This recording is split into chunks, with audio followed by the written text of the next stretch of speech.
अस्सलाम वालेकुम। कैसे हैं भाई, ठीक हैं आप लोग? अच्छा भाई देखें, अब बेटा लास्ट हमारी जो क्लास हुई थी वो कौन सी थी? मैथमेटिक्स की थी, पावर पॉइंट की हमारी क्लास थी, ठीक है। अब देखें एक क्लास और हमारी होगी और इंशाल्लाह हमारा पावर पॉइंट क्या हो जाएगा, एंड हो जाएगा। लेकिन उससे पहले अभी चूंकि हमारा जो मैथमेटिक्स का सिलेबस है वो काफ़ी ज़्यादा रहता है, तो हमने क्या करना है, उसको हमने एंड करना है, ठीक है। और तकरीबन आप कह लें कि हमारे पास 2 हफ्ते का टाइम रह गया। वैसे तो इसी हफ्ते का टाइम था हमारा मॉड्यूल 1 कंप्लीट करना था हमने, लेकिन चूंकि वो नहीं हो पाया, बीच में बारिशों की कुछ छुट्टियां आ गई, कुछ आगे पीछे की हमारी कुछ क्लासेस रह गई, तो इस वजह से नेक्स्ट वीक तक हमने क्या करना है, अपने इस मॉड्यूल 1 को कंप्लीट करना है, क्योंकि 23 अक्टूबर को आई थिंक हमारा ये कोर्स स्टार्ट हुआ था, ऐसे ही है ना। अच्छा, अब इसमें अब देखें बेटा 2 बातें। अब तक हम जो मैथमेटिक्स से बड़ी डिटेल में पढ़ के आए हैं, क्या किया हमने, बहुत डिटेल में हमने मैथमेटिक्स इस हवाले से पढ़ी है कि हम एक टॉपिक समझते थे और उसके जो क्वेश्चन थे वो भी क्लास में हम करते थे, सही है। इससे होता क्या था कि हमारा एक दिन में एक ही टॉपिक कवर होता था। हालांकि हमने देखा जाए तो मैथमेटिक्स में बहुत टाइम लगाया, हमने बहुत सारी क्लासेस मैथमेटिक्स में लगाई, लेकिन अभी भी हमारा ज्यादातर कोर्स हमारा कवर नहीं हुआ। लेकिन अभी क्या करना है, चूंकि टाइम कम है तो हम क्या करेंगे भाई, कंबाइन एफर्ट के साथ चलेंगे। अगर अभी हम कंबाइन एफर्ट के साथ नहीं चलेंगे तो होगा क्या, हमारा ये कोर्स कंप्लीट नहीं हो पाएगा, क्योंकि आगे बहुत सारी चीजें हमारी रहती हैं, ठीक है, समझ आ गई। तो कंबाइन एफर्ट में क्या क्या करना है भाई, इसमें क्या होगा कंबाइन एफर्ट में, नहीं इसमें क्या होगा, आपकी भी मेहनत चाहिए होगी भाई, आपका भी एफर्ट चाहिए होगा। बात समझ आ रही है? किस तरह से देखें, अब हम ये काम करेंगे कि मैं टॉपिक आपको समझा दूंगा सारा, टॉपिक से रिलेटेड जो क्वेश्चंस होते हैं ना, नीचे एक्सरसाइज होती है 10-12 क्वेश्चंस होते हैं, वो क्वेश्चंस आपने घर से सोल्व करने हैं, ठीक है। वो क्या होगा, आपका होमवर्क होगा, वो एज अ होमवर्क के तौर पे आपको मिलेगा। और देखें उस होमवर्क में भी कोई इश्यू आता है, कोई मसला होता है तो कल आके आप पूछ सकते हैं, कोई इश्यू की बात नहीं है। और इसमें क्या होगा, दूसरी बात क्या है, एक तो आपको होमवर्क दिया जाएगा, अगले दिन जब आप आएंगे तो कोई क्वेश्चन नहीं होगा, तो उसके बाद मैं आपका छोटा सा उन्हीं 10 सवालों में से क्या ले लूंगा, छोटा सा टेस्ट ले लूंगा, ठीक है। अब बोलो क्या कह रहे हो बच्चे आप? अटेंडेंस लगा कर आ जाऊं यार, पहले सोए हुए थे, जल्दी जाओ। अच्छा भाई, तो चलें स्टार्ट करते हैं। तो मुझे बता दें कि हम कहां तक पहुंचे थे मैथमेटिक्स में। मैथमेटिक्स में हमने डेटा पढ़ लिया था डिटेल में, डिस्क्रीट कंटिन्यूअस डेटा पढ़ लिया, एनालॉग डिजिटल डेटा पढ़ लिया, बार चार्ट, पाई, डॉट, लाइन, हिस्टोग्राम, ये सारे ग्राफ हमने क्या कर लिए थे, डिटेल में पढ़ लिए थे। भाई यहां तो किसी बच्चे को कोई इशू की बात तो नहीं है ना, इसके सारे सवाल भी हमने क्या किए थे, यहां पर क्लासरूम में सोल्व किए थे। अब हम आगे प्रोसीड करते हैं। अगला जो हमारा चार्ट है वो क्या है, हमारा पिक्टोग्राफ। अब देखें पिक्टोग्राफ के नाम से जाहिर है, पिक्टो किससे निकला है, पिक्चर से निकला है, यानी कि ऐसा ग्राफ जिसमें जो क्या होगा, डेटा होगा, इमेजेस के थ्रू रिप्रेजेंट किया जाएगा, वो क्या कहलाता है, हमारा पिक्टोग्राफ कहलाता है। तो पिक्टोग्राफ में अक्सर आपने देखोगा जो आपका क्या होता है, आईक्यू के टेस्ट होते हैं, आईक्यू के ज्यादातर टेस्ट हमारे पिक्टोग्राफ के थ्रू आ रहे होते हैं। जैसे आपको डिफाइन कर देते हैं कि भाई हमारे पास एक फुटबॉल की वैल्यू कितनी है, लेट्स से 10 के बराबर है, बस में आ रही कि नहीं आ रही। तो आप हमें ये बात बताएं कि ऑप्शन सवाल होता है कि भाई 4 फुटबॉल होते हैं और एक फुटबॉल का चौथा पार्ट होता है, तो आपसे पूछते हैं बताओ कि 4 ऑप्शंस में से कौन सा ऑप्शन करेक्ट है, तो बताएं कौन सा ऑप्शन, आंसर क्या होगा, आंसर बता दें। एक फुटबॉल 10 के बराबर है, आपको 3 कंप्लीट फुटबॉल दिए पिक्चर में और एक चौथाई हिस्सा दिया है फुटबॉल का, एक 1/4 पार्ट दिया आपको। हाँ कितना बनेगा ये, 32.5। वेरी गुड, क्या किया आपने, चौथाई हिस्सा था ना, आपने 10 को 4 में डिवाइड कर दिया, 10 को 4 में डिवाइड करो क्या बनता है, 2.5 बनता है। तो 3 फुटबॉल 30 के बराबर होगा और एक 2.5 के बराबर हो गया। तो इस तरह से डेटा की रिप्रेजेंटेशन होती है, वो क्या कहलाती है, आपका पिक्टोग्राफ कहलाता है। देख लेते जल्दी से, बहुत आसान सा टॉपिक है। देखिए भाई, pictograph is a way of showing data using images. Images का, पिक्चर्स का इस्तेमाल करके डेटा को क्या करना, शो करना, रिप्रेजेंट करना, क्या कहलाता है, हमारे पास पिक्टोग्राफ कहलाता है। अच्छा नीचे देखें एक एग्जांपल दी हुई भाई, हियर इज अ पिक्टोग्राफ और how many apples were sold at the local shop over 4 month, यानी कि 4 महीने का डेटा दिया जा रहा है कि भाई कितने एप्पल्स क्या किए गए 4 महीने में बेचे गए हैं। जैसे जनवरी, नीचे देखें आपको स्केल दिया हुआ इन्होंने, स्केल में क्या बता रहे हैं कि भाई एक पूरा एप्पल होगा तो वो 10 के बराबर है, आधा होगा तो 5 के बराबर है। तो बताएं जनवरी में कितनी सेल हुई है 10 एप्पल, फरवरी में 40, मार्च में 25 और अप्रैल में 20। ठीक है, समझ में आ गई बात। अच्छा, इसी तरह से यहां पर देखें एक और एग्जांपल है गेम प्लेट की। नीचे बता रहे हैं भाई एक बॉल का मतलब है 20 गेम और 4th part of the game का मतलब है 5 गेम्स। तो बताएं जॉन ने कितनी गेम खेली 40। ठीक है, क्या करना है 2 बॉल्स आ रही ना, 2 को मल्टीप्लाई करवा दो 20 के साथ तो क्या बनेगा 40। अच्छा, मेरी ने कितनी गेम्स खेली, देखो आसान है, क्या करना है 1 2 3 4। ठीक है, सुने बेटा सुने, हाँ 4 हो गई और 4 मल्टीप्लाई बाय 20 कितना हो गया 80 हो गया ना, और 80 और आधी बॉल किसके बराबर होगी 10 के बराबर, और ये 90 हो जाएगा। एलेक्स ने कितने गेम्स खेले 55 गेम्स खेले। ठीक है, समझ में आ गई बात। चलें भाई आगे चलते हैं, ये भी हो गया। और आपसे नीचे कुछ आइडियाज दे रहे हैं कि भाई आप अपने पिक्टोग्राफ को, ये कुछ आइडियाज हम आपको दे रहे हैं, इस डेटा पे भी लगा सकते हो। जैसे how much money you have week by week, आपको वीकली कितने पैसे मिलते हैं। ठीक है, जैसे आपने कह दिया भाई एक नोट जो है वो किसके बराबर है 1000 रुपए के बराबर है, 200 के बराबर है, 300 के बराबर है, और 4 नोट पहले वीक में आपने लगा दिए 4 नोट। तो अगर एक नोट 200 के बराबर है तो 4 कितने के बराबर होंगे 800 के बराबर होंगे। तो इस तरह से डिफरेंट आइडियाज आपको दिए हुए हैं। How much exercise you get each day, आप एक्सरसाइज एक दिन में कितनी एक्सरसाइज करते हैं उसका ग्राफ भी आप बना सकते हो। तो डिफरेंट आइडियाज आपको यहाँ पर गिवन है, तो आप क्या कर सकते हो इन तमाम तर कॉन्सेप्ट पे ये अप्लाई कर सकते हो। समझ में आ गई बात। अच्छा, आगे चलें, कुछ सवाल हैं इसके। एक सवाल मैं करवा देता हूं, बाकी आप लोगों ने खुद करना है। जैसे पूछ रहे हैं how many painting did the painter sell in March, भाई कितनी पेंटिंग मार्च में उस पेंटर ने सेल की। नीचे आपको स्केल दिया जा रहा है, एक पेंटिंग 5 के बराबर है मार्च में 20 ना, देखो 4 पेंटिंग्स है, एक पेंटिंग 5 के बराबर है, 4 5 20, तो 20 पेंटिंग्स आपका क्या होगा आंसर होगा। बाकी आसान से इसके क्वेश्चन है खुद कर लीजिएगा, कल मैं आपको क्या लूंगा टेस्ट लूंगा। चलें आगे भाई, समझ आ गई। अच्छा भाई चलें आगे। उसके बाद हमारा स्केटर एक्स वाई प्लॉट, ये बड़ा इंपॉर्टेंट है भाई। अब देखें स्केटर प्लॉट्स कहां इस्तेमाल होता है, जब भी हमें दो चीजों के दरमियान रिलेशन बताना होता है। क्या बताना होता है, जब भी दो चीजों के दरमियान ताल्लुक बताना होता है, रिलेशन बताना होता है, तो वहां पर हम स्केटर ग्राफ इस्तेमाल करते हैं। जैसे मिसाल ने हाइट वर्सेस वेट, हाइट का और वेट का क्या ताल्लुक है बताएं जरा, जनरली बात करें तो जैसे जैसे एक बंदे की हाइट बढ़ती जाएगी वेट बढ़ेगा कम होगा, अब ये सी बातें बढ़ेगा ना। ठीक है, तो हाइट और वेट का एक रिलेशन आपको नजर आ रहा है किसका, हाँ डायरेक्टली प्रोपोर्शनल, वेरी गुड। एक डायरेक्ट रिलेशन नजर आ रहा है, एक चीज बढ़ रही तो दूसरी भी क्या हो रही है बढ़ रही है, बस में आ रही है। अच्छा, एक हमारे पास एक और रिलेशन भी होता है इनवर्स रिलेशन, उसमें क्या होता है एक चीज बढ़ती दूसरी चीज क्या होती है कम होती है। इसकी कोई मिसाल दें मुझे इनवर्स रिलेशन की, इनवर्स रिलेशन की डेली लाइफ में क्या मिसाल हो सकती है। नहीं कपड़े तो उतने ही रहते हैं, कपड़े सेम रहते हैं। हाँ ये मिसकॉन्सेप्ट, देखो कपड़ों का साइज वही होगा, आप बड़े हो गए ना। हाँ भाई और क्या होता है,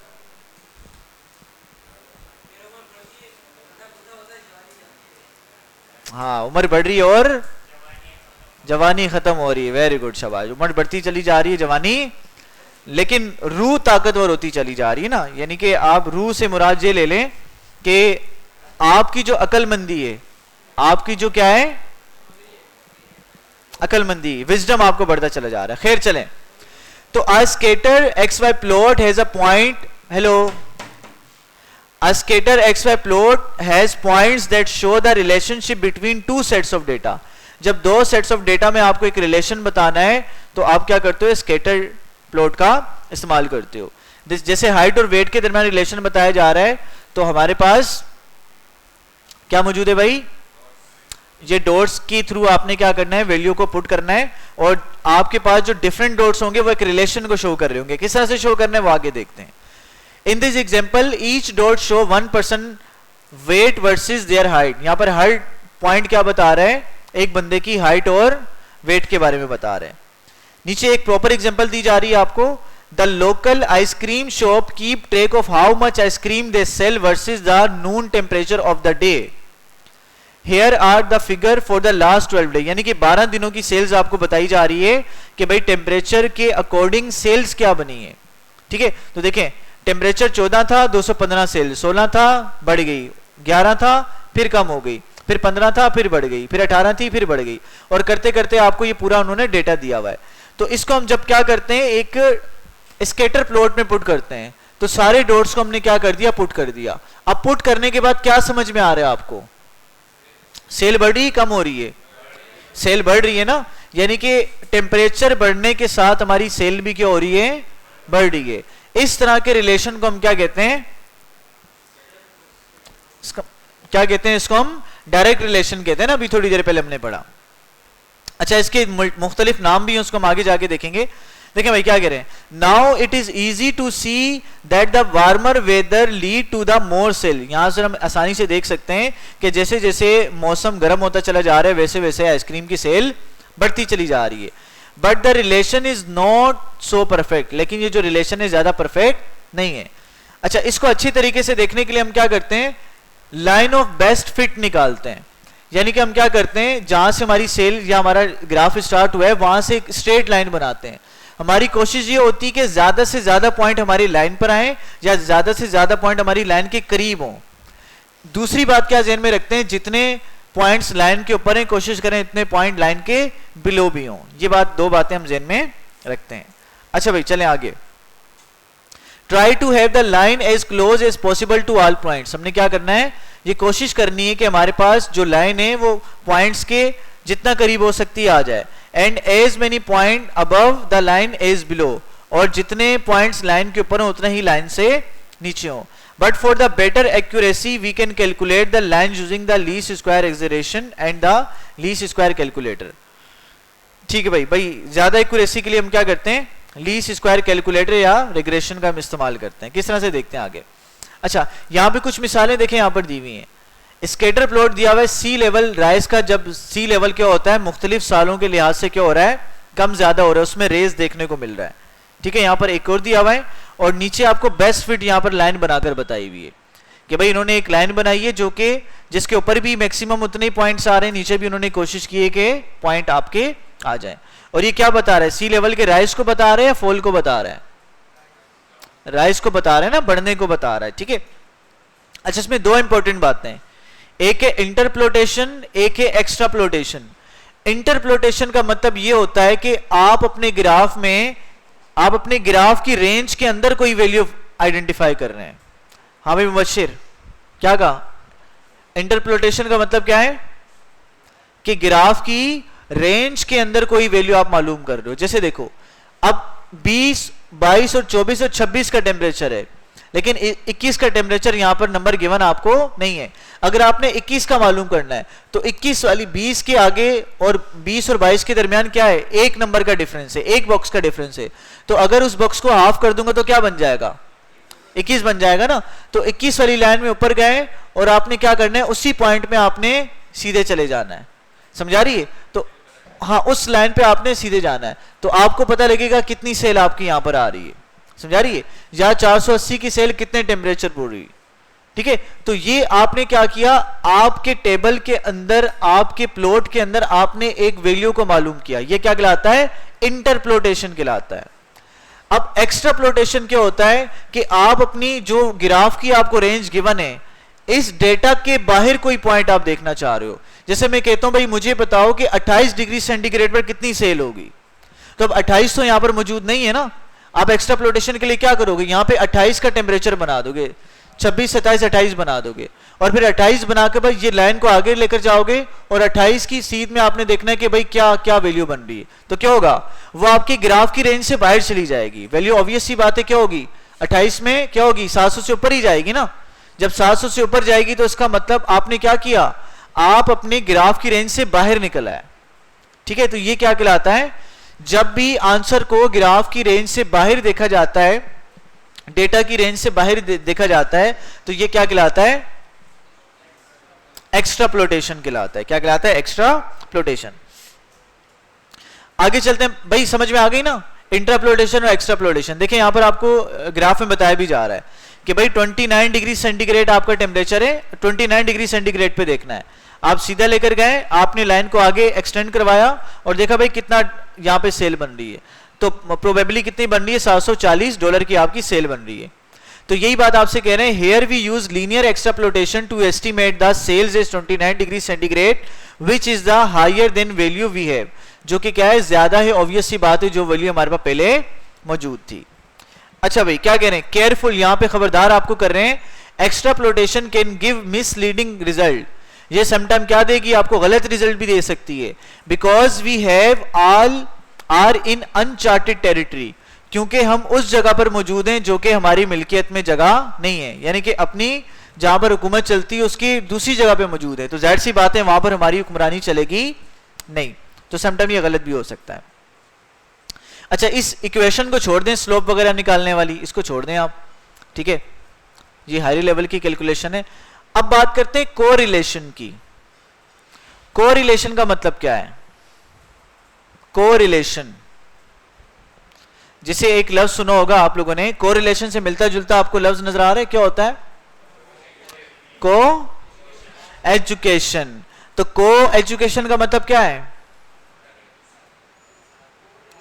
कंबाइन, मतलब कंबाइन, यानी कि गर्ल्स एंड बॉयज क्या होते हैं, जब कंबाइन पढ़ते हैं, स्कूल्स में पढ़ रहे होते हैं बच्चे, ठीक है, तो वो क्या कहलाता है, को एजुकेशन कहलाता है। इसी तरह से को रिलेशन का मतलब क्या है कि जब दो चीजों के दरमियान क्या हो, एक रिलेशन मौजूद हो, तो उसको हम क्या कहते हैं, कोरिलेशन कहते हैं। हम कहते हैं भाई इन दो चीजों के दरमियान क्या मौजूद है, कोरिलेशन मौजूद है।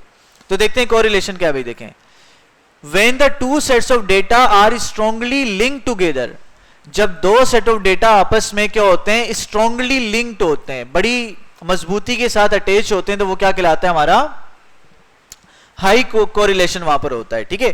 द वर्ड को इज मेड ऑफ को, जो कोरिलेशन वर्ड है वो किससे मिलके बना है, सी और को से मिलके बना है, जिसका मतलब क्या होता है, टुगेदर, यानी कि एक साथ, एंड रिलेशन, और रिलेशन से मिलके बना है। रिलेशन किसे कहते हैं, ताल्लुक को कहते हैं।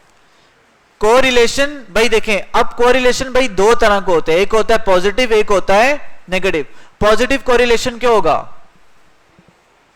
पॉजिटिव कोरिलेशन क्या होगा, जब एक चीज बढ़ रही है दूसरी चीज भी क्या होगी, बढ़ेगी। और नेगेटिव कोरिलेशन क्या होगा, हाँ, एक चीज बढ़ेगी दूसरी चीज क्या हो जाएगी, कम हो जाएगी। देखो लिंक दोनों में, रिलेशन दोनों में आ रहा है, एक डायरेक्ट है एक इनवर्स है, लेकिन इनका दूसरा नाम क्या रखा हमने, एक पॉजिटिव रख दिया, क्या रख दिया, नेगेटिव रख दिया। अब इसकी कुछ मिसालें यहां पर देखें। अब देखो परफेक्ट पॉजिटिव कोरिलेशन का मतलब क्या है, परफेक्ट का मतलब यह है कि भाई जिस लिहाज से एक्स बढ़ रहा है उसी लिहाज से वाई भी बढ़ेगा। बात समझ आ रही कि नहीं आ रही? तो यहां पर आप अगर लाइन ड्रॉ करोगे, बेस्ट फिट लाइन निकालोगे, तो सारे पॉइंट्स एक ही लाइन में आएंगे आपके। बात समझ आ रही है? तो ये कौन सा कोरिलेशन है, परफेक्ट कोरिलेशन है। इसी तरह से बात करें हाई पॉजिटिव कोरिलेशन की, अगर बात करें, अब हाई में क्या है, परफेक्ट से थोड़ा सा कम होगा, यानी कि जब इसकी बेस्ट फिट लाइन आप निकालोगे तो काफी पॉइंट लाइन के ऊपर आएंगे, लेकिन कुछ पॉइंट लाइन के ऊपर नहीं आएंगे। तो ये क्या कहलाएगा, और जितने पॉइंट ऊपर होंगे उतने पॉइंट्स आपके नीचे भी आ रहे होंगे लाइन के, तो ये क्या कहलाएगा, हाई पॉजिटिव कोरिलेशन कहलाएगा। इसी तरह से अगर हम बात करें लो पॉजिटिव, लो पॉजिटिव का मतलब क्या है कि भाई लाइन पे बहुत कम आएंगे और ऊपर कुछ आ सकते हैं और नीचे कुछ ज्यादा आ सकते हैं, इनका अनबैलेंसिंग आपको यहां पर नजर आएगी। तो इसका मतलब क्या है, ये क्या है, आपका लो पॉजिटिव कोरिलेशन है। यहां पर आपको नजर भी आएगा, अगर आप ड्रॉ करेंगे, पहले एक्स इतना था, वाई इतना था, फिर इतना हो गया, इतना हो गया, फिर अगेन देखो ये कम हो गया और ये ज्यादा हो रहा है और ये कम हो रहा है। समझा रही है? तो इसका मतलब यहां पे कोरिलेशन तो है, पॉजिटिव तो है, लेकिन क्या है, आपका लो कोरिलेशन है, लो पॉजिटिव कोरिलेशन है। फिर नो कोरिलेशन का मतलब क्या है कि डेटा में कोई सिमिलरिटी नहीं नजर आ रही, कोरिलेशन बन ही नहीं रहा। ठीक है, इसको देखो तो ये रहा, यहां पर देखो तो कुछ और बन रहा है, यहां पर देखो कुछ और बन रहा है। ठीक है, डिफरेंट तरह का रिलेशन यहां पे देखने को मिल रहा है। इसी तरह से नेगेटिव में क्या है आपका, जैसे नेगेटिव का मतलब क्या है कि लो परफेक्ट नेगेटिव कोरिलेशन का मतलब कि एक चीज बढ़ रही है और दूसरी चीज उसी लिहाज से कम हो रही है, यानी कि 2 टाइम एक चीज को बढ़ाया 2 टाइम वो क्या हो गई, कम हो गई, तो ये परफेक्ट नेगेटिव कोरिलेशन कहलाता है। ठीक है, एक बढ़ रही है, कम हो रही है, देखो x बढ़ रहा है और y क्या हो रहा है, कम हो रहा है, x बढ़ रहा है y क्या हो रहा है, कम हो रहा है। ठीक है, इसी तरह से हमारे पास नेगेटिव कोरिलेशन है और लो कोरिलेशन है। ठीक है भाई, देखें वही चीजें जैसे आप पढ़ते हो, ग्राफ पढ़ते हुए आए हो अपनी मैट्रिक क्लास में कि एक हमारे पास स्ट्रेट लाइन का लीनियर ग्राफ होता है जो कि डायरेक्ट रिलेशन को बताता है, और अगर वो ग्राफ अगर इस तरह से होगा तो वो पॉजिटिव होगा, अगर इस तरह से होगा तो क्या आपका होगा, नेगेटिव होगा, इनवर्स रिलेशन को बता रहा होगा। सिंपल वही चीजें सारी की सारी। जैसे यहां पर देखें भाई, हमें यहां पर एक एग्जांपल दी हुई है बर्थ रेट वर्सेस इनकम की। कुछ ममालिक हैं उनकी बर्थ रेट और इनकम की यहां पर आपको दिया हुआ, यहां पर कुछ इंफॉर्मेशन दी हुई है, इसको मैं मिटा देता हूं। तो इस सारे डेटा को अगर हम क्या करते हैं, डालते हैं हमारे ग्राफ में, तो क्या बनता है हमारे पास, देखिए भाई सारे ग्राफ हमने प्लॉट किए और हमने क्या करना है, एक स्ट्रेट लाइन लगानी है, बेस्ट फिट लाइन बनानी है।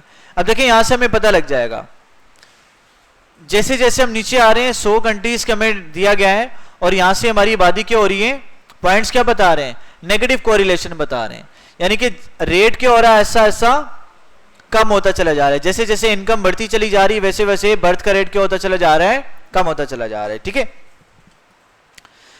और नेगेटिव कोरिलेशन क्यों है, क्योंकि देखो पॉइंट्स क्या हो रहे हैं, शुरू में ज्यादा थे, ऐसा ऐसा वक्त के साथ कहां आ रहे हैं, स्लोप नीचे की तरफ आता जा रहा है। जब स्लोप नीचे की तरफ आएगा तो नेगेटिव होगा, स्लोप ऊपर की तरफ जाएगा तो क्या होगा, आपका पॉजिटिव होगा।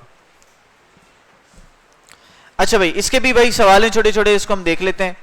अच्छा भाई, ये 4 ऑप्शन है आपके पास। Which graph show the best line of the best fit for the scatter plot.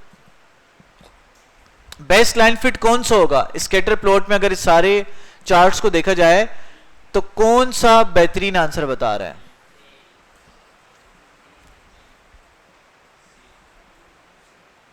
भाई देखें ए तो नहीं हो सकता, क्यों नहीं हो सकता,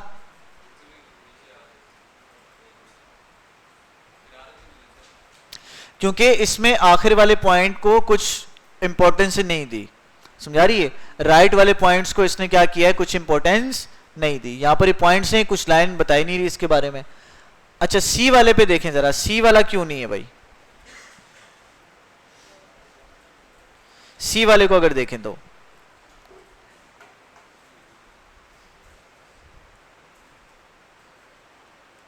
सी वाला क्यों नहीं है, देखिए सी वाला इसलिए नहीं है कि हमें ऐसा लग रहा है कि भाई ये एक नेगेटिव को बता रहा है, ऐसे ही है, और ये हमें इसमें भी कुछ पॉइंट्स को यहां से कवर नहीं किया गया। तो कौन सा लग रहा है बताएं भाई, कौन सा ज्यादा आपको एक्यूरेट लग रहा है,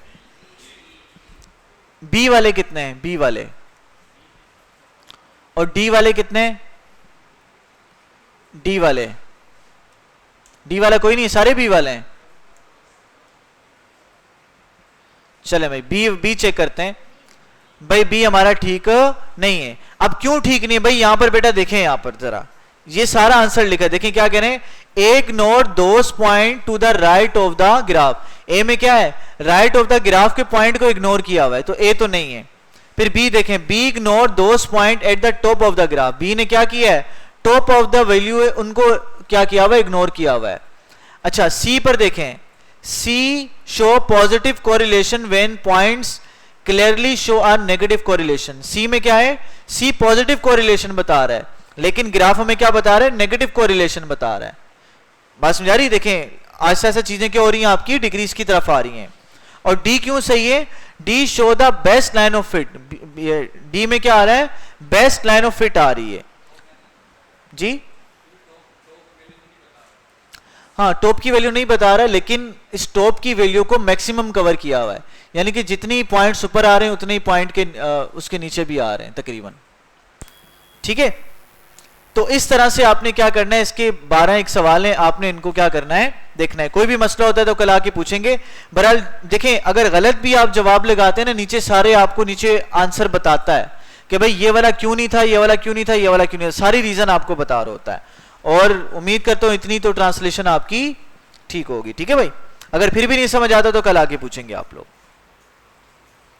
अच्छा भाई आगे चलते हैं, स्कैटर भी हो गया हमारा। आगे हमारे पास है frequency distribution and group frequency distribution. अब ये फ्रीक्वेंसी डिस्ट्रीब्यूशन क्या होता है, पहले तो बताएं भाई फ्रीक्वेंसी होता क्या है, what is frequency? Time period में चीजों का चेंज होना, ठीक है। और क्या होती है फ्रीक्वेंसी? हाँ भाई इलाफ, क्या होती फ्रीक्वेंसी? यासिर, हाँ वो तो फ्रीक्वेंसी वेव के रेफरेंस में ना, हम डेटा की बात कर रहे हैं, ठीक है, आप ठीक कह रहे हो। लेकिन डेटा के लिहाज से अगर बात करें, बिजनेस के लिहाज से बात करें, तो वो फ्रीक्वेंसी क्या कहलाएगी? तादाद, ठीक है। अच्छा देखिए सिंपल अल्फाज में ये समझ लें, फ्रीक्वेंसी क्या होती है आपके पास कि कोई भी चीज कितनी दफा रिपीट हो रही है। फ्रीक्वेंसी का मतलब क्या है? कोई भी चीज कितनी दफा रिपीट हो रही है, उसको हम क्या कहते हैं? फ्रीक्वेंसी कहते हैं। जैसे मैं कहता हूं पंखे की फ्रीक्वेंसी क्या है, ठीक है, 50 हर्ट्ज का मतलब क्या है कि 1 सेकंड में 50 चक्कर मुकम्मल कर रहा है, ये समझ आ रही है। मैं कहता हूं इसकी 1 मिनट में क्या फ्रीक्वेंसी होगी, तो आप क्या करोगे? मिनट के लिहाज से निकालोगे। समझ आ रही कि नहीं आ रही? इसी तरह से मैं आपसे कहता हूं कि भाई फॉर एग्जांपल मुझे ये बात बताएं कि हमारे पास सामने जो रोड है इसमें से मोटरसाइकिल की फ्रीक्वेंसी क्या है, मोटरसाइकिल के गुजरने की फ्रीक्वेंसी क्या है, तो आप ये देखोगे भाई कितने मोटरसाइकिल्स क्या कर रहे हैं? गुजर रहे हैं। तो कितनी दफा मोटरसाइकिल गुजर रहे हैं, तो वो जो नंबर होगा क्या बताएगा? उसकी फ्रीक्वेंसी को बताएगा। तो यहां पर देखें फ्रीक्वेंसी है क्या? Frequency is how often something occur. Frequency का मतलब यह है कि कोई चीज कितनी मर्तबा क्या होती है क्रिएट होती है या दोहराई जाती है। जैसे मिसाल दी हुई यहां पर देखें, सेम प्लेड फुटबॉल, सेम एक लड़का है जो कि फुटबॉल खेलता है सैटरडे मॉर्निंग को, सैटरडे आफ्टरनून को और थर्सडे आफ्टरनून को। तो भाई इसकी फ्रीक्वेंसी क्या बनेगी मैच खेलने की? 2 फ्रीक्वेंसी बनेगी सैटरडे की और 1 बनेगी थर्सडे की। तो टोटल फ्रीक्वेंसी वीक की कितनी बनेगी? 3 बनेगी, ठीक है, सिंपल सी बात है। अब फ्रीक्वेंसी डिस्ट्रीब्यूशन की बात करते हैं। अब फ्रीक्वेंसी डिस्ट्रीब्यूशन चार्ट कैसे आपने बनाना है? सबसे पहला काम आपने क्या करना है? Put the number in order then add up. सबसे पहले आपने क्या करना है? इन नंबर्स को आपने ऑर्डर देना है, यानी कि असेंडिंग ऑर्डर में लिखना है, यानी कि छोटे नंबर पहले, बड़े नंबर बाद में तरतीब से आएंगे। फिर दूसरा काम क्या करना है? आपने इनको ऐड कर लेना है, यानी कि आपने देखना है कि भाई 1 कितनी दफा आया है, 2 कितनी दफा आया है, 3 कितनी दफा आया है, 5 कितनी दफा आया है, 4 कितनी दफा आया है, ठीक है। वो आपने ऐड करके फ्रीक्वेंसी वाले आपने कॉलम में लिख दिया। तो ये जो चार्ट बनाया आपने, ये आपने क्या किया है? फ्रीक्वेंसी डिस्ट्रीब्यूशन चार्ट बना दिया, ठीक है। जब भी कहा जाएगा भाई फ्रीक्वेंसी डिस्ट्रीब्यूशन चार्ट बनाए, तो आपने क्या करना है? फ्रीक्वेंसी डिस्ट्रीब्यूशन का चार्ट इस तरह से बनाना है। भाई क्लियर है? यहां तो कोई मसला? नो मसला। अच्छा भाई, from the table we can see intersecting interesting things such as getting 2 goals happen most often. जो यहां पर जो 2 गोल्स हैं वो क्या हुए हैं? यहां से हमें ये भी पता लग रहा है जो 2 गोल्स थे या 2 स्कोर थे वो कई दफा किए गए हैं, ज्यादा दफा किए गए हैं, ठीक है, ये बात हमें पता लग रही है। अच्छा भाई, तो फ्रीक्वेंसी डिस्ट्रीब्यूशन होता क्या है? देखें, फ्रीक्वेंसी डिस्ट्रीब्यूशन की डेफिनेशन है values and their frequency how often each value occur. यानी कि एक सेट ऑफ डेटा है, उसमें जो वैल्यू है अगर आप उनको इस तरह से बता दो ये वैल्यू कितनी कितनी दफा आई है, बात समझा रही है? तो वो जो चार्ट होता है इसको हम क्या कहते हैं? फ्रीक्वेंसी डिस्ट्रीब्यूशन चार्ट कहते हैं। भाई कोई मसला यहां तक? अच्छा चलें एक और एग्जांपल लेते हैं। देखें यहां पर आपसे कह रहे हैं these are the number of newspapers sold at local shop over 10 days। यानी कि 10 दिन की जो अखबार सेल की गई है 10 दिन में, वो आपको तादाद बताई जा रही है। तो क्या करना है भाई? इसका फ्रीक्वेंसी डिस्ट्रीब्यूशन बनाने के लिए आपने सबसे पहले क्या करना है? हाँ, आपने इसको तरतीब देना है। आपने तरतीब से लिख दिया 19। पहले आपने देखना है कि सबसे छोटी वैल्यू क्या है। सबसे छोटी वैल्यू क्या है आपकी? 18। फिर देखना है सबसे बड़ी वैल्यू क्या है आपकी? 25। तो 19 से लेकर 18 से लेकर 25 तक आपने नंबर लिख दिए और फिर आपने आगे उसकी फ्रीक्वेंसी लिख दी। 18 कितनी दफा है, 19 कितनी दफा है, 20 कितनी दफा है, बस समझ आ रही है? वो सारी फ्रीक्वेंसी आपने लिख दी। एक तरीका तो ये। दूसरा तरीका क्या है कि आप जो फ्रीक्वेंसी जो डेटा सेट है आपका, उस डेटा सेट को क्या करो, ग्रुप की फॉर्म में बना लो, ग्रुपिंग कर लो उसकी। जैसे यहां पर इन्होंने क्या किया है, 5 वैल्यू को इन्होंने क्या कर दिया, ग्रुप बना दिया है। जैसे 15 से लेकर 19 तक एक ग्रुप बना दिया, 5 वैल्यूज का ग्रुप बना दिया, 20 से लेकर 24 तक 5 का बना दिया, और 20 से लेकर 25 तक क्या बना दिया, 5 का बना दिया। तो 15 से लेकर 19 तक की क्या फ्रीक्वेंसी है, 15 से लेकर 19 तक अखबारें हमारे पास 2 दफा बिकी हैं, और 20 से लेकर 24 तक कितनी दफा बिकी हैं, 7 दफा, और 25 से लेकर 29 तक अखबारें कितनी दफा बिकी हैं, 1 दफा बिकी है। ठीक है, समझ आ रही है। और देखें फ्रीक्वेंसी इसकी भी वही आएगी, इसकी भी वही आएगी। किस तरह से देखें, फ्रीक्वेंसी कितनी है, 2 4 6, 6 और 4 कितना हो गया, 10 हो गया। लेकिन यहां पर भी देखें 7 और 3 कितना बन रहा है, 10 बन रहा है। तो 2 तरह से डिस्ट्रीब्यूशन कर सकते हो। पहला तरीका क्या है भाई, सिंपल आप ऑर्डर दो, ऑर्डर देने के बाद फ्रीक्वेंसी सामने लिख दो। दूसरा क्या है, ग्रुप की फॉर्म में बनाओ और क्या करो, इसकी फ्रीक्वेंसी आप डिफाइन कर दो। ठीक है भाई, तो सवाल देखते हैं इसका। The Lakers score the following number of goals in their last 20 matches.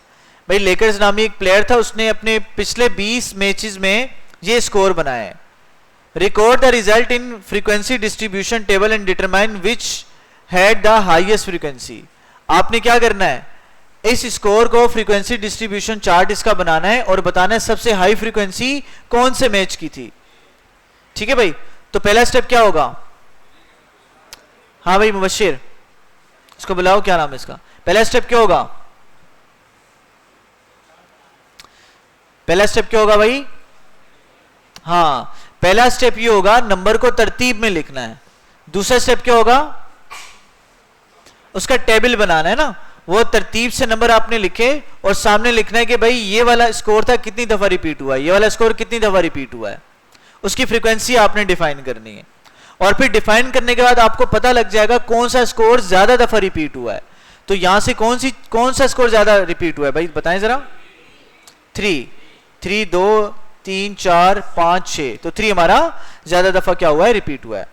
अब देखिए यहां पर आपको टेली करना बता रहे हैं। टेली का मतलब क्या होता है, यहां पर देख लें भाई, टेली करना आता होगा अक्सर बच्चों को। अगर आपने क्या शो करवाना है, फ्रीक्वेंसी 2 शो करवानी है, 1 शो करवानी 1 लाइन लगा दो, 2 करवानी 2 लाइन्स लगा लो, 3 करवानी 3 लगा दो, 4 करवानी 4 लगा दो, 5 करवानी 4 लाइन लगा के उसको क्रॉस करवा दो, 5 बन गया, सही है। 6 बनानी है, 5 बनाने के बाद एक और लाइन, 7 8 9 और ये 10। समझ आ रही कि नहीं आ रही। तो इस तरह से आप टेली भी कर सकते हो, कोई इशू की बात इसमें नहीं है। तो 3 की भाई यहां पर बता रहे हैं 3 की क्या है, सबसे हाईएस्ट फ्रीक्वेंसी है।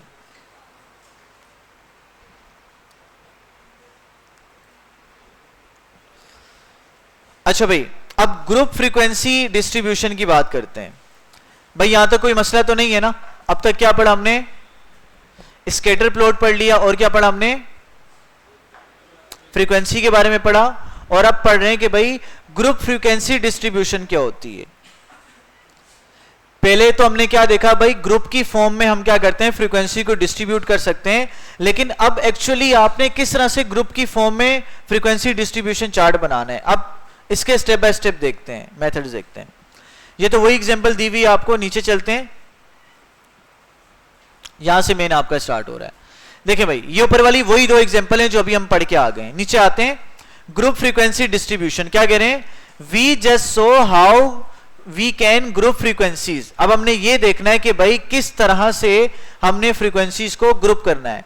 It is very useful when the scores have many different values. ये क्या होता है, बड़ा फायदेमंद होता है जब हमारे पास जो स्कोर होते हैं उसकी क्या होती हैं, मुख्तलिफ वैल्यूज होती हैं। किस तरह से देखें भाई, जैसे आपसे कह रहे हैं Alex measure the length of leaves on the oak tree to the nearest centimetre. यानी कि एक दरख्त है, एलेक्स क्या कर रहा है, उसके पत्तों की मेजरमेंट ले रहा है। भाई ये पत्ता कितने सेंटीमीटर का, ये कितने सेंटीमीटर का, ये कितने सेंटीमीटर का है, सही है। तो जब उसने ऑब्जर्वेशन ली, ऑब्जर्वेशन लेने के बाद उसके पास कुछ डेटा आ गया कि भाई हमारे पास जो दरख्त था उसकी पत्तों की ये लेंथ आ रही है सेंटीमीटर में देखा जाए तो। सबसे पहले काम क्या करना है आपने, let's try to group them. सबसे पहले हमने इनको ग्रुप में बनाना है, but what group should we use, लेकिन कितने ग्रुप में इसको डिवाइड करना पड़ेगा, बस मेरी ये सवाल है ना। तो क्या करना है इसके लिए देखें, to get started put the number in order. सबसे पहले क्या करना है आपने वशिर, सबसे पहले क्या करना है, क्या करना है भाई, असेंडिंग ऑर्डर में लिखना है, यानी कि तरतीब में आपने वैल्यू को लिखना है। Then find the smallest and larger value, और दूसरे नंबर पे आपने क्या करना है, सबसे बड़ी वैल्यू और सबसे छोटी वैल्यू को निकालना है। सबसे बड़ी और छोटी वैल्यू निकालने के बाद आपने क्या निकालनी है, उनकी रेंज निकाल लेनी है। रेंज कैसे निकालते हैं, रेंज का फॉर्मूला याद होगा आप लोगों को, क्या होता है, मैक्सिमम वैल्यू में से मिनिमम वैल्यू को माइनस कर दें। तो मैक्सिमम वैल्यू क्या है इस रेंज में, तरतीब दिया हमने सारों को, मैक्सिमम वैल्यू 18 और मिनिमम वैल्यू आपकी 1, तो 18 में से 1 निकाला, क्या बचा 17, तो रेंज हमारे पास आ गया 17।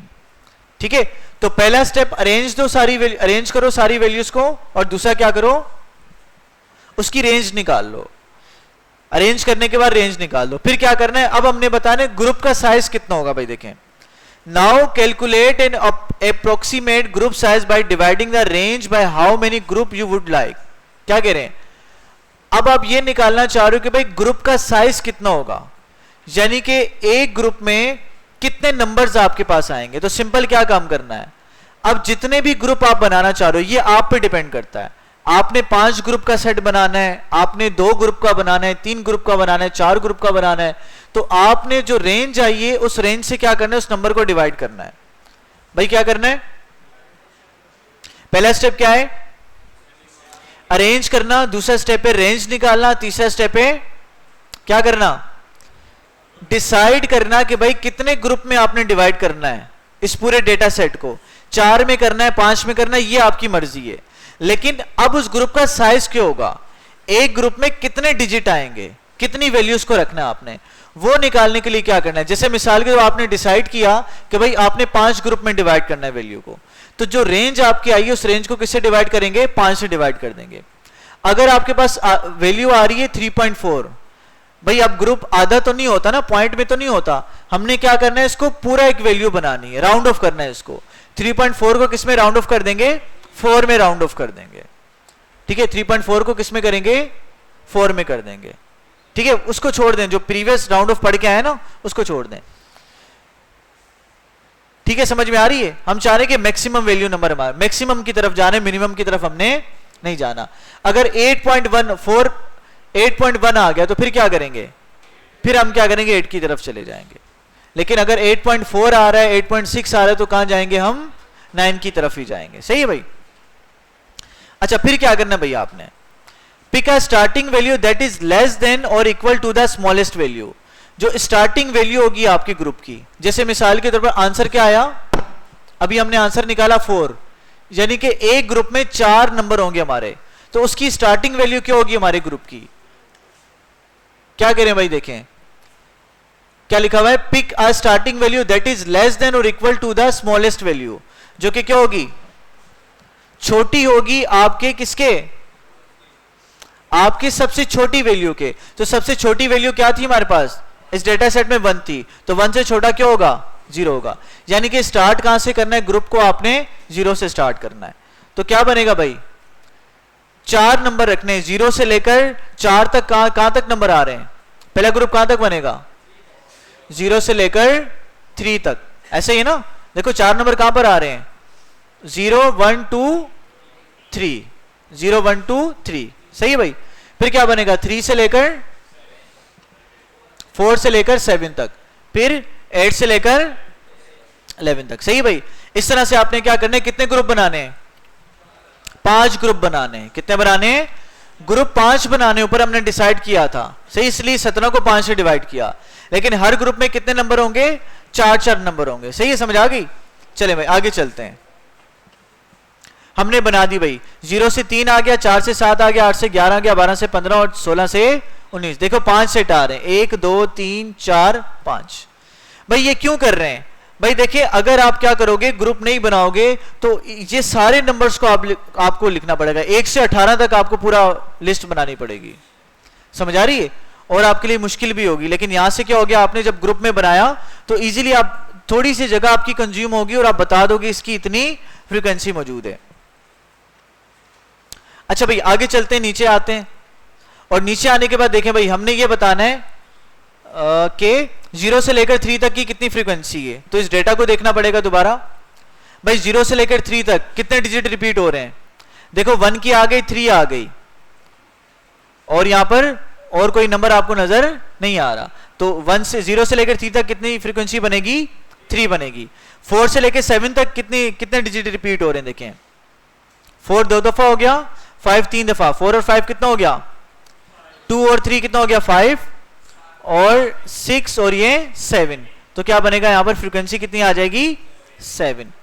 तो नीचे आकर देखें तो हमारे पास ये आ रहा है, पहली 3 आ गई, दूसरी क्या आ गई, 7 आ गई, और चौथी क्या आ जाएगी, 12 आ जाएगी। इसी तरह से करते करते हमारे पास टोटल फ्रीक्वेंसी हम डिस्ट्रीब्यूट कर लेंगे। भाई समझ में आ गई बात। तो फ्रीक्वेंसी ग्रुप डिस्ट्रीब्यूशन के भाई कितने स्टेप्स हैं हमारे पास। पहला स्टेप क्या है, अरेंज करना, तरतीब देना। दूसरा क्या है, उसकी रेंज निकालना। तीसरा क्या है, हाँ तीसरा है आपने डिसाइड, खुद से डिसाइड करना है, 4 ग्रुप बनाने, 5 ग्रुप बनाने, 6 ग्रुप बनाने। 5 बनाने तो क्या करोगे, रेंज को 5 से डिवाइड करोगे।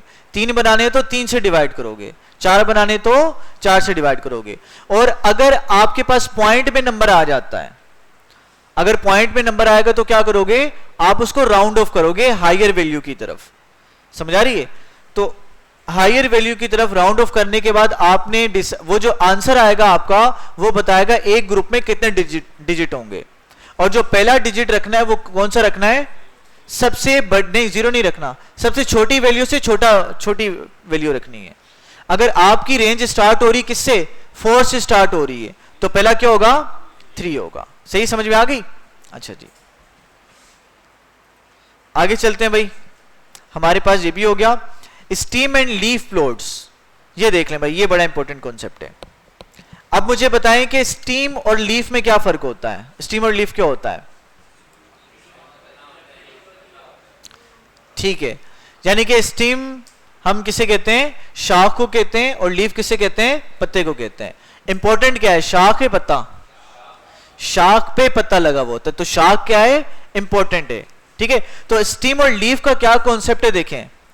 A steam and leaf plot, ये भी एक तरह का प्लॉट है जिसमें हम क्या करते हैं, इज अ स्पेशल टेबल। ये इस तरह का स्पेशल टेबल होता है where each data value is split into a stem, the first digit or digits, a leaf usually the last digit, like in this example. क्या कह रहे हैं, इसमें हम किसी भी नंबर को 2 डिजिट में क्या कर देते हैं, स्प्लिट कर देते हैं। जो पहला डिजिट होता है वो स्टीम कहलाता है, यानी कि मेन डिजिट होता है। जो दूसरा होता है वो क्या कहलाता है, लीफ कहलाता है, ठीक है। लास्ट वाला लीफ कहलाता है। जैसे यहां पर एग्जांपल आप देखें, 32 में लीफ क्या और स्टीम क्या है, 3 क्या हमारा स्टीम है, यानी कि 33 टेंस मौजूद हैं इसमें, और 2 क्या हमारा लीफ है, ठीक है। यहां पे जो एग्जांपल लिखी हुई देखें, यहां पर क्या है, स्टीम आपके पास 1 है और लीफ कितना है आपके पास 5 है, तो 1 और 5 मिलके क्या बनाएंगे, 15 बना देंगे। अच्छा, स्टीम 1 है और लीफ कितना आपके पास 6, तो क्या बनेगा, 16 बनेगा। अगर ये डेसिमल वाली वैल्यू होगी, 3.2 होगा, तो क्या बनेगा, स्टीम क्या होगा आपका 1 होगा, लीफ क्या होगा 3.2 में अगर देखें, स्टीम क्या है 3 और लीफ क्या आपका 2, और ये 3 और 2 मिलके क्या बनाएंगे, 3.2 बनाएंगे, ठीक है भाई। अच्छा भाई, इसका फायदा क्या होता है, देखें भाई। The steam value are listed down and the leaf value go right or left from the steam values. The steam is used to group those score and each leaf show the individual score with each group. भाई क्या कह रहे हैं, steam हमें क्या बताता है, group score को बताता है, लेकिन जो लीफ बताता है वो क्या बताता है, इंडिविजुअल स्कोर को बता रहा होता है। किस तरह से देखें, यहां पर एग्जांपल में आपको समझ आएगा। देखिए क्या कह रहे हैं, Sam got his friend to do a long jump and got the result. जो सेम था उसने क्या कहा, अपने दोस्तों से कहा कि भाई एक मैच खेलते हैं जिसमें हमने क्या करना है, जंपिंग हमने वहां पर करनी है। तो जंपिंग करने के बाद कुछ यहां पर उनको स्कोर मिले डिफरेंट तरह के मैचेस में, वो यहां पर स्कोर लिस्टेड है। अब हमने यहां पर बताना है इस पूरे डेटा को स्टीम और लीफ प्लॉट में हमने क्या करना है, डिफाइन करना है, डिस्ट्रीब्यूट करना है। तो स्टीम क्या होगा, किसी भी वैल्यू का जो पहला डिजिट है वो क्या हमारे पास स्टीम है। तो ये स्टीम कितना आ गया, 2 स्टीम आ गया, और लीफ क्या बनेगा इसका 3 5 5 7, यानी कि 2 के साथ पॉइंट में जो नंबर आपके पास नजर आ रहा है वो क्या होगा, उसका लीफ होगा। ठीक है, समझ आ रही है। मतलब कि स्टीम किसको बताता है, ग्रुप को बताता है, जबकि लीफ किसको बताता है, इंडिविजुअल को बताता है। यहां पर अगर ऊपर भी देखें तो हमारे पास 1 का स्टीम क्या है देखो 15, 16 और 17 में स्टीम क्या होगा, स्टीम क्या होगा 1 होगा ना, और लीफ क्या होगा 5, 6, 7 होगा। बस में आ रही है। तो हमारे पास स्टीम किसको बता रहा है, ग्रुप को बता रहा है कि भाई हमारे पास 10 का एक ग्रुप मौजूद है, यानी कि 10 इंडिविजुअल मिलके क्या बना रहे हैं, 10 बना रहे हैं, 10 बना रहे हैं। अच्छा इसी तरह से यहां पर देखें स्टीम यहां पर 2 है और लीफ क्या हमारे पास 3 है, तो इसका मतलब क्या बनेगा 2.3। अच्छा भाई, तो यहां से क्या कह रहे हैं भाई, in this case each leaf is decimal, और यहां पर जो ईच लीफ है हमारे पास वो क्या है, डेसिमल में मौजूद है। It's okay to repeat a leaf value, यहां पर कोई मसला नहीं है कि अगर लीफ की वैल्यू आप क्या कर रहे हो, रिपीट कर रहे हो। 5.0 हैज अ लीफ ऑफ 0, यहां पर जो 5.0 है इसका मतलब क्या है, इसका लीफ क्या है आपका 0 है। ठीक है भाई, यानी कि इसमें ग्रुप वाली वैल्यू तो मौजूद है लेकिन इंडिविजुअल वैल्यू मौजूद नहीं है। ठीक है भाई, इसके भी भाई 10 क्वेश्चन है, पहला करके देख लेते हैं। क्या कह रहे हैं, स्टीम दिया हुआ है आपको और लीफ दिया हुआ है आपको, आपसे पूछ रहे हैं what is the range of for the above steam and leaf float. आपने रेंज बतानी है कि हमारे पास लीफ फ्लोट की क्या रेंज होगी, स्टीम और लीफ फ्लोट की क्या रेंज होगी, रेंज बताएं भाई। रेंज का भी फॉर्मूला पड़ा है, क्या होता है, मैक्सिमम माइनस मिनिमम। तो रेंज बताएं भाई क्या है, कितनी बनेगी रेंज, रेंज क्या होता है, मैक्सिमम माइनस मिनिमम। तो मैक्सिमम वैल्यू क्या है देखो 56 है ना, देखो 50 का मतलब 50, 51 51, 56 56, तो ये मैक्सिमम वैल्यू होगी। मिनिमम कितनी है 11, तो 56 में से 11 निकाले क्या बचेगा 45, तो 45 इसकी क्या है रेंज है। ठीक है भाई, तो बाकी भी आसान शॉर्ट शॉर्ट से सवाल हैं, इसको आपने देखना है। आगे चलते हैं भाई, समझ में आ गई बात ना, कोई इशू की बात, क्लियर है। चलो भाई, अब क्यूमुलेटिव टेबल और ग्राफ पढ़ते हैं, लास्ट हमारा टॉपिक है, बाकी इंशाल्लाह कल करेंगे। अब क्यूमुलेटिव का मतलब क्या होता है, क्यूमुलेटिव का मतलब क्या है, देखिए भाई क्यूमुलेटिव जो लफ्ज है वो निकला है एक्यूमुलेट से। एक्यूमुलेट का मतलब क्या होता है, क्या करना, चीजों को क्या करना, जमा करना, चीजों को क्या करना, एक साथ रख देना। जैसे मिसाल के तौर पर ये क्या बताता है, अगर मिसाल के तौर पर मैं आपसे कहता हूं, यहां पर हम बना देते हैं छोटा सा चार्ट, उसको समझते हैं। फर्ज करें कि मैं कहता हूं भाई आपने एक बिजनेस बनाया था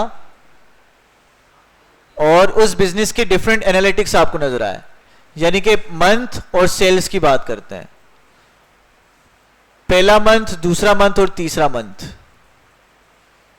ठीक है भाई, पहले मंथ आपको जो सेल हुई लेट से 12 लाख की हुई, दूसरे मंथ हुई 10 लाख की और तीसरे मंथ हुई 2 लाख की।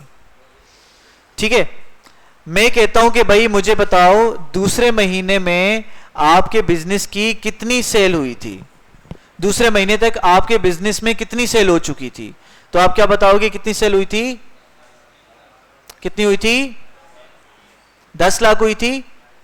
मैंने देखो ये नहीं पूछा, मैंने ये नहीं पूछा कि दूसरे महीने की सेल क्या है, हाँ मैं कह रहा हूं दूसरे महीने तक कितनी सेल हुई थी, 22 लाख हुई थी। बस में आ रही है, ये जो आपने, हालांकि दूसरे महीने में तो 10 लाख की सेल हुई है, लेकिन ये जो आपने 22 लाख बताया है, ये क्या बताया है, ये आपने क्यूमुलेटिव सेल बताई है। क्या बताई है, क्यूमुलेटिव सेल। क्यूमुलेटिव सेल का मतलब क्या होता है कि जैसे जैसे आप आगे बढ़ते जा रहे हो वैसे वैसे प्रीवियस को क्या करते जाओ, ऐड करते चले जाओ। ठीक है, तो ये क्यूमुलेटिव सेल्स होती हैं। अच्छा इसको पढ़ते हैं, देखें भाई, cumulative means how much so far. Cumulative का मतलब है हाउ मच, कितना हो चुका है या कितनी चीज मौजूद है आपके पास अब तक कितनी चीज मौजूद है आपके पास। ठीक है, चलें अजान हो जाए। अच्छा चलें भाई आगे प्रोसीड करते हैं। तो जिस तरह से देखें हमारे पास ये एक डेटा मौजूद है, Jamie has earn this much in the last 6 month. ठीक है, एक बंदा है जिसने क्या किया है, पिछले 6 महीनों में इतनी अर्निंग की है। अगर कहा जाए कि भाई क्यूमुलेटिव अर्निंग बताओ, अब तक की क्या बताओ, क्यूमुलेटिव अर्निंग बताओ, तो क्यूमुलेटिव अर्निंग का चार्ट कैसे बनेगा, देखें पहला वाला तो बेटा सेम आएगा, पहले वाला अपनी जगह से चेंज नहीं होगा। दूसरे वाले में क्या करना है, पहले वाली अर्निंग आपने ऐड करनी है, ठीक है। 50 में 120 ऐड किया, 170 आ गया। फिर तीसरे वाले में दूसरे वाले को ऐड करना है, फिर चौथे वाले में पांचवें में चौथे को, और छठे में पांचवें को ऐड करना है। इस तरह से करते करते आपके पास क्या बन जाएगा, एक क्यूमुलेटिव चार्ट बन जाएगा। इसमें बड़ी इंपॉर्टेंट बात आपने ये देखनी है, देखें ये जो क्यूमुलेटिव चार्ट बना है आपके पास, इसका आपने टोटल आखिरी वाली वैल्यू देखनी है। जो आखिरी वाली वैल्यू होगी अगर आपकी सेल के सम के बराबर होगी तो इसका मतलब आपने क्यूमुलेटिव चार्ट क्या बनाया है, ठीक बनाया। समझा रही है? अगर लास्ट वाली वैल्यू इसके सम के बराबर नहीं होगी तो इसका मतलब कहीं ना कहीं आपने क्या की है, गड़बड़ की है। जैसे देखें ये क्यूमुलेटिव अर्निंग कितनी आ रही थी, $450 आ रही थी, सही है। इसी तरह से अगर हम इन सारों का अर्निंग का सम करते हैं तो इंडिविजुअल मंथ की अर्निंग कितनी बन रही है, वो भी $450 बन रही है। बस में आ रही है? इसका मतलब अर्निंग का टोटल भी सेम आ रहा है और क्यूमुलेटिव अर्निंग का टोटल, क्यूमुलेटिव अर्निंग की लास्ट वाली वैल्यू भी क्या आ रही है, सेम आ रही है। इसका मतलब हमने चार्ट क्या बनाया है, ठीक बनाया, सही है। तो इसी तरह से देखें भाई, अब इसका एक और फायदा क्या होता है भाई, इससे ये पता लगता है आपको, जैसे यहां पर देखा हमारे पास 450 बन रहा है। अब ये चार्ट तो बना दिया, अब इसका डेटा बनाना है। इसके थ्रू आप ये प्रिडिक्ट कर सकते हो, ये जान सकते हो क्यूमुलेटिव चार्ट के जरिए से, जब क्यूमुलेटिव डेटा को किसी चार्ट में आप क्या करते हो, रिप्रेजेंट करवाते हो, इससे क्या पता लगता है, हेलो क्या पता लगता है भाई, आपको पता लगता है कि भाई आपके बिजनेस की ग्रोथ हो रही है या डिक्लाइन की तरफ जा रहा है, या तो उसमें क्या ट्रेंड क्रिएट हो रहा है। देखो अगर मैं क्या करता, सेम अर्निंग के लिहाज से इसको मैं प्लॉट करता तो क्या बनता, पहले $120 बना, दूसरे महीने में 50 सेल होती, तीसरे में क्या होती 110 होती, यानी कि थोड़ा सा बढ़ जाती, फिर क्या होती आपकी 100 हो जाती, कम हो जाती चौथे में, फिर क्या होती 50, फिर दोबारा कम हो जाती, फिर क्या होती 20 और कम हो जाती। तो ये ग्राफ ऐसे बढ़ता फिर ऐसे कम हो जाता। तो मुझे क्या पता लगता, मुझे पता लगता है ये कमी आ रही है यहां पर, मुझे आइडिया ना हो पता भाई मेरा बिजनेस ग्रो कर रहा है या ग्रो नहीं कर रहा। लेकिन देखें जब मैंने क्यूमुलेटिव ग्राफ बनाया तो मुझे पता लगा कि भाई मेरा क्या हो रहा है, बिजनेस एक तरह से क्या कर रहा है, ग्रो कर रहा है। मुझे कर्व यहां पे देखने को मिल रहा है, ठीक है भाई।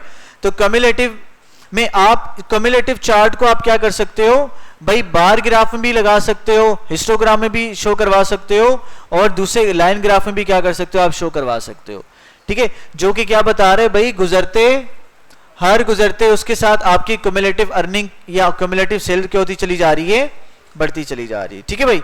इसका एक सवाल कर लेते हैं आपसे, क्या करें, the table show the daily sales made by a mobile ice cream salesman over 1 week. एक वीक की सेल दी जा रही है आपको। What was the value of the cumulative sales of Friday. Friday की क्यूमुलेटिव सेल्स बताएं भाई। क्या करना है, क्यूमुलेटिव चार्ट बनाना पड़ेगा आपको। पहला 51 सेम आएगा, 51 में 63 ऐड कर दो, क्या बनेगा 114। अच्छा भाई देखें 51 प्लस 63 114 बन गया, और फिर क्या करना है प्लस 37 फिर क्या बना 54, फिर क्या बना 81। तो 81 क्या बन रही है 286 सेल बन रही है आपकी। तो डी वाला आपका क्या है, आंसर है, ठीक है भाई। समझ में आ रही बात। तो इस तरह से आपने इसके भी क्या करने भाई, ये 10 सवाल आपने करने। तो अभी मैं आपको एक्सेस दे रहा हूं, जितने आपके सवाल हो सकते हैं पहले तो गो थ्रू करें, कोई मसला है पूछ लें, और कोई मसला नहीं तो आप क्या करें, इसकी देख लें, प्रैक्टिस देख लें, क्वेश्चन देख लें आप।